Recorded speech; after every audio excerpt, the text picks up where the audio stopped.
Welcome back everybody to Right Turn Randy's channel. This is the third video in the series where we are prepping the Tide car to go to the Brickyard. In this video we're going to be installing the wideband O2 sensor on the Tide car and tuning the carburetor. But first, I gotta get a haircut. Alright, now we can get started. I literally just reached down into the car and tried to pop the hood. It's been a long week. So the way I'm going to do this is, you can see there's a collector down there on the end of the header. So I'm going to pull that off, weld the stainless steel bung that I got into that for the actual oxygen sensor itself. Then I'm going to run the wire right up next to the transmission and into this hole right here. And that is going to go through the firewall.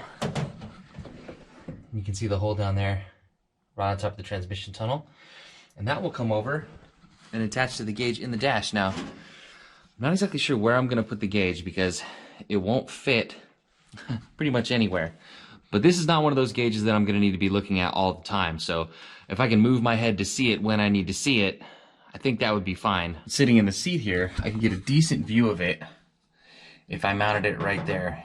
And behind there, in the dash, there's nothing. It's completely empty space back there. It'll be a straight shot from where the wire's coming out through the firewall down there. And I can see it okay from where I'm sitting. Definitely enough to get, the data off it while I'm driving around. So I think I'm going to put it here for now.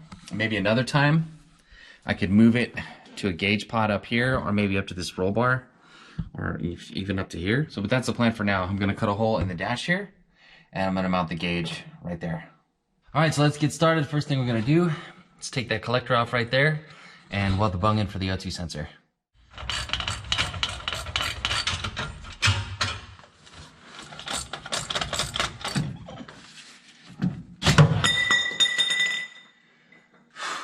Okay, so we got the collector free. It's full of black soot, like it's been running rich, but man, there's a lot of soot in there. But it doesn't feel oily, so that's a good sign.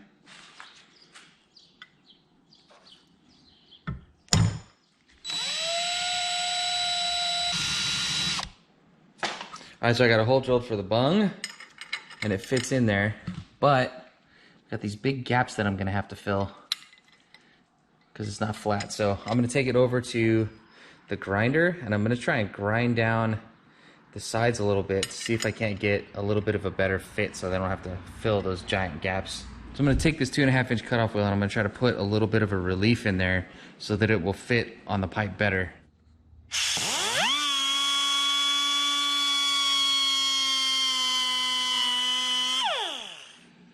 So I got a little bit of relief in there. I don't know if that's gonna be good enough. Grind on it quite a bit.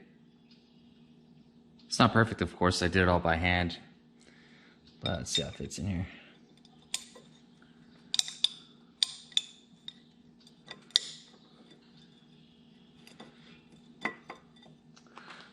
I'll give that a couple taps. It might fit in there pretty good.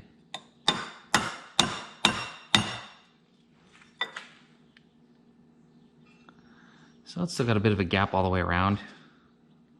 But that'll be much easier to fill than what it was before. See if I can get a tack on this. Oh, didn't turn my gas on.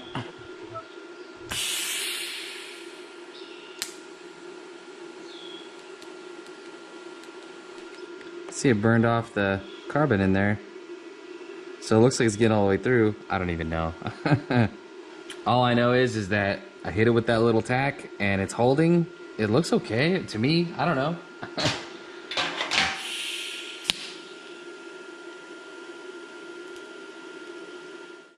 I don't know how that's gonna hold up, but I'm gonna leave it just like it is because, I mean, it looks good to me. And if it fails, I'll figure out what I did wrong and I'll replace it. Got the Bosch oxygen sensor. I'm gonna go ahead and put that in. It's 13/16, and I don't have that, so I'm just gonna use a crescent wrench.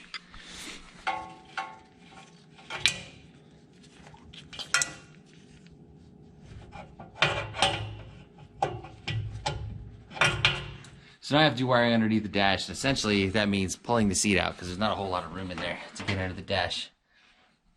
So I'm gonna get the seat pulled out and be able to wire it all up from underneath. There's nothing like climbing into one of these things to remind you that you're not 17 anymore. Let me grab these wires. Ow, ow,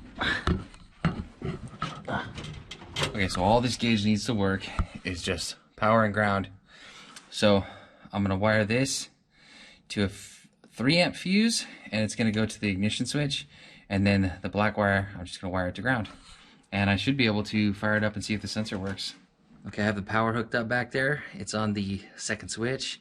I'm going to get under there, stop to hook up the ground, and then I have to still drill a hole in there. I'm gonna try and remove this water temp gauge and see if I can't maybe rig up a spot in there for the gauge.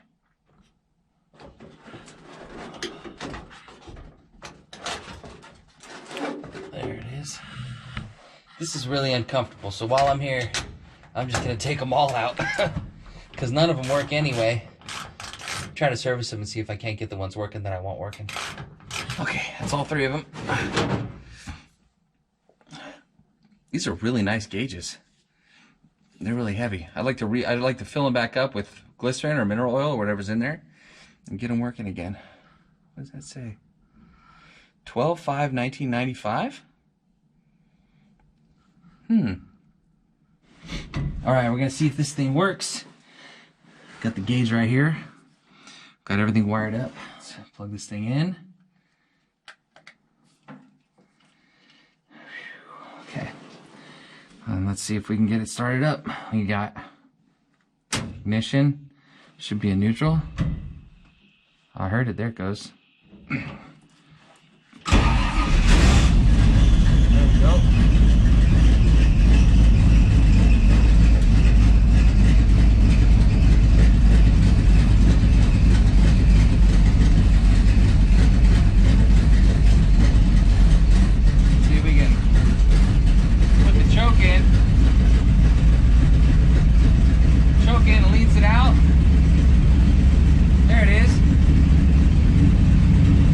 Around 11, 12. Oh, and leaning out pretty good. 12 to 14.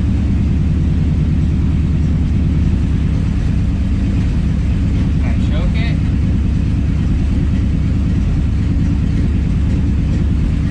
Oh, dude, what a trip.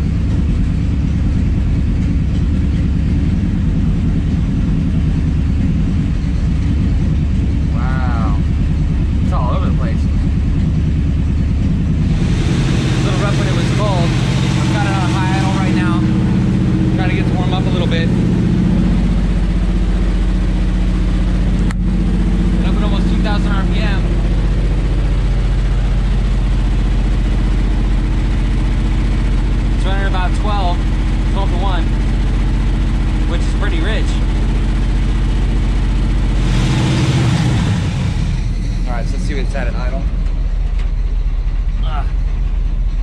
Yeah, 10, 11, 10 and a half to 1. That's rich. I could probably fix that. 10 and a half to 1. Alright, so I did a little idle tuning. I got it running around 14 now, which is much better. Now that it's warmed up, do it at 14. I had it. I was surprised at how much turning the screws on the carburetor actually, you can change it and make it really lean really fast. But it's running just over 14 now. It's up to operating temperature, so I think I'm going to leave it about there.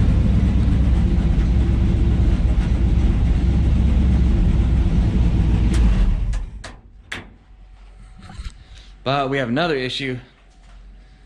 I don't know if you can see that steam coming off of there. The radiator's leaking. It's leaking right there where that punches through. I haven't really decided how I wanted to mount the gauge permanently. So I put this, got a couple worm clamps. So I put one worm clamp around the gauge and the other worm clamp attached to it underneath there. I'm gonna take that and just mount it to the bar right there for now. And I'll be able to see it real easy from the driver's seat, because I was gonna have trouble probably seeing it from right there because it sits at so much of an angle I can't really see. So I figure putting it down here, that'll be a good spot for right now. So I'm down here working, and the most miserable place in the car, which is in the footwell. It is the most uncomfortable place to work.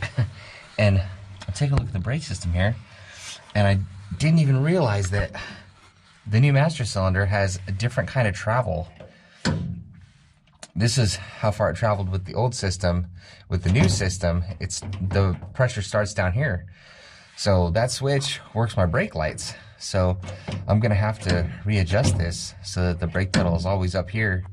And that means just making that rod back there longer. I don't think it adjusts out that much, so I might have to pull it out and just get a new rod and put it in there. But here's the push rod out of the brakes. So I'm gonna have to find something. I was thinking maybe I can get like a coupler that I can bolt onto this and then bolt another straight piece of all thread and then thread that into there, and I think that'll work. I've done it before. When I had my V8 RX-7, I had problems with the clutch, tons of problems like that, and I had to lengthen a push rod like this, and that was how I did it with that. So I'm gonna go up to the hardware store, and I'm also gonna get some Seal All, JB Weld, and some radiator ties and see if I can't get the radiator fixed also. This just needs to be about a 1/2 inch, 3/4 inch longer. So I went to the hardware store and I got a bolt. I'm gonna cut the head off of this. It's the same thread and everything, same grade. So I'm gonna cut the head off this down to about here and then just round it off like it is on this side. And it should work just fine. I think that's probably how they made it when they made this one.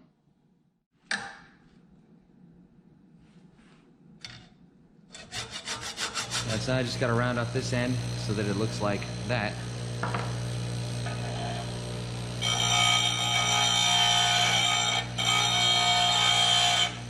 I've got them pretty close, that'll be okay. So this one now is just about 3/4 of an inch, almost an inch longer than the other one, which should be perfect. Alright, so I got the bolt put back in for the brakes. Time to move on to the radiator, and then we can take it for a drive.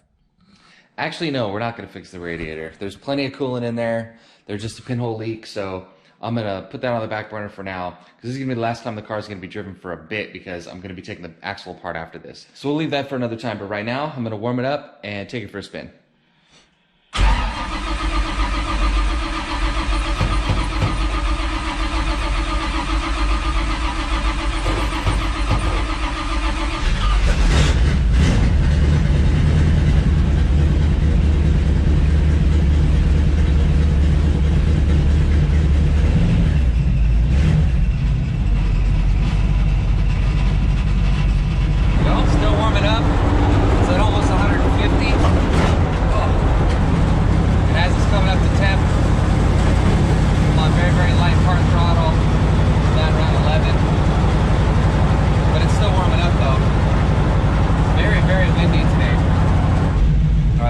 Up now, it's up at 170 degrees, and it's idling around 14 to 1, which that's perfect now that it's up to temp. So we'll put some fuel in it, 91, then we'll turn around and go back and see if we can't put it under some stress and see what it does. All right, I've got gas. Truck is pinned back up, and we're headed out now.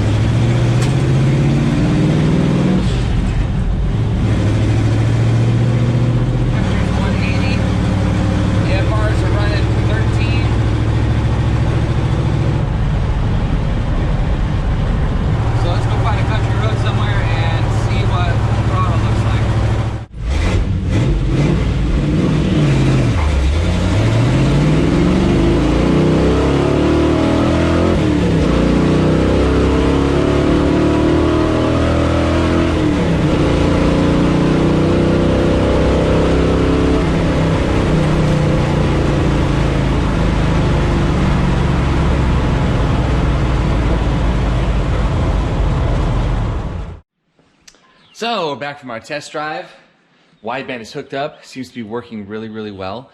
I've got the carburetor tuned at 14 to 1 at idle, and it seems solid right there. It seemed like the carburetor was tuned to run about anywhere between 12 to 13 and a half at full throttle. At par throttle, it was running up around 14, just under 14.